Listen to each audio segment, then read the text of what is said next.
श्री रामचंद्र कृपालु भज मन हरण भाव भय दारुणम नव कंज लोचन कंज मुख कर कंज पद कंजारुणम कंदर्प अगणित अमित छवि नव नील नीरज सुंदरम पटु पीत मानहु तड़ित रुचि सुचि नौमि जनक सुतावरम भव भजु दीप बंधु दिनेश दानव दैत्य वंश निकंदनम श्री रामचंद्र कृपालु भज मन हरण भाव भय दारुणम।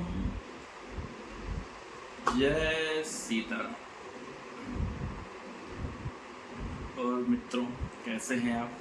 तो फिर आज मैं हाजिर हूँ 5 चौपाई के साथ श्री रामचरितमानस पढ़ने के लिए।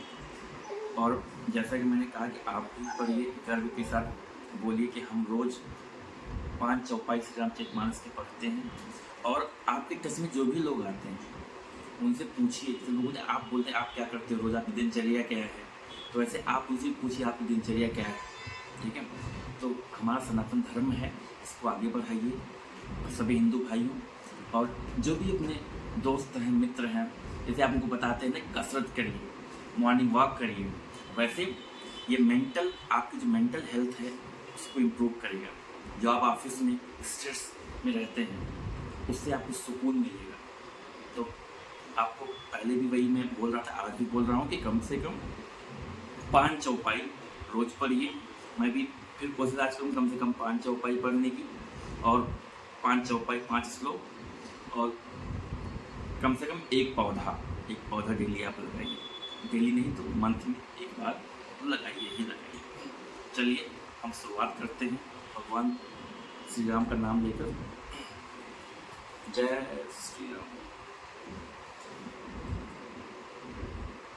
मुद मंगलमय संत समाजु जो जग जंगम तीरथ राजु राम भक्ति जहाँ सुर सरि धारा सरसई ब्रह्म विचार प्रचारा।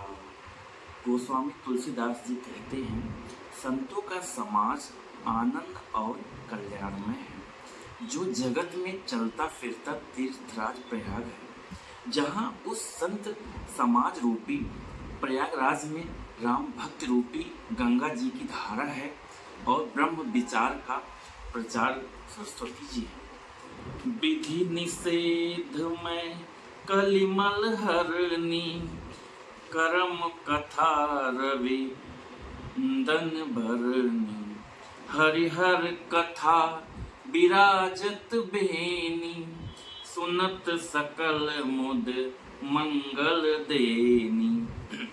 विधि और निषेध, यह करो और यह न करो रूपी कर्मों की कथा कलयुग के पापों को हरने वाली सूर्य तनया यमुना जी हैं, और भगवान विष्णु और शंकर जी की कथाएं त्रिवेणी रूप से सुशोभित हैं, जो सुनते ही सब आनंद और कल्याणों की देने वाली है।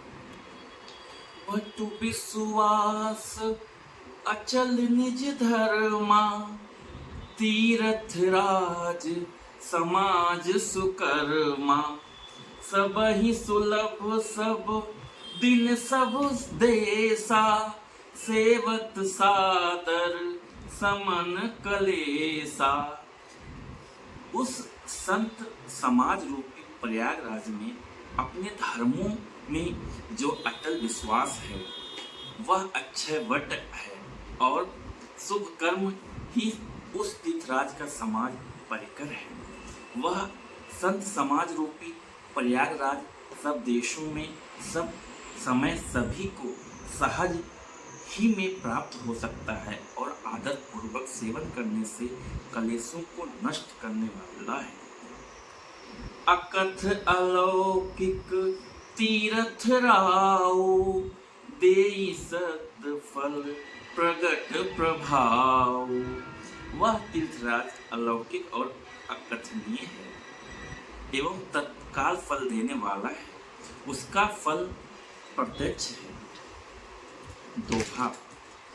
शून्य समुज्झि जन मुदित मन, मंजह अति अनुराग, लहन चार फल अच्छत तन, साधु समाज प्रयाग। जो मनुष्य इस संत समाज रूपी तीर्थराज का प्रभाव प्रसन्न मन से सुनते और समझते हैं और फिर अत्यंत प्रेम पूर्वक इसमें गोते लगाते हैं, वे इस शरीर के रहते ही धर्म, अर्थ, काम, मोक्ष चारों फल पा जाते हैं। मंजन फल पे खई तत्काला, काक होई पिक बकहु मराला, सुनि आचरज करें जन कोई, सत्संगति मही मान नहीं गोई। इस तीर्थराज में स्नान का फल तत्काल ऐसा देखने में आता है कि कौवे कोयल बन जाते हैं और बगुले हंस। यह सुनकर कोई आश्चर्य न करे, क्योंकि सत्संग की महिमा छिपी है। जय सीताराम। हाँ तो मित्रों, रोज मैं 5 पढ़ता था, बट आज पता ही नहीं चला। मैंने 6 श्लोक पढ़ लिए। बहुत ही आनंद आया, बहुत ही मतलब सुकून मिला है। आप विश्वास मानिए कि मुझे आज हमारा 4था या 5वां दिन है, बट जैसे जैसे पढ़ता जा रहा हूँ उसमें रुचि और बढ़ती जा रही है हमारी। तो कोशिश करिए कि कम से कम रोज 5 श्लोक, 5 तो पढ़िए। वैसे आप 3 भी पढ़ सकते हो, 1 भी पढ़ सकते हो, कम से कम 5 पढ़िए। और कोशिश करिए, अगर आप पढ़ते हैं तो हमें कमेंट करके भी बताइए। हमारे कमेंट सेक्शन में कमेंट करिए कि आज आपने कितनी चौपाई पढ़ी या कितनी श्लोक पढ़ के। और फिर मैं आ जाता हूँ पौधे पे। एक पौधा प्लीज़ लगाइए, डेली 1 पौधा हो सकता। और अब मैं अपनी वाणी को विराम देता हूँ। आज के लिए बस इतना ही। जय सीताराम।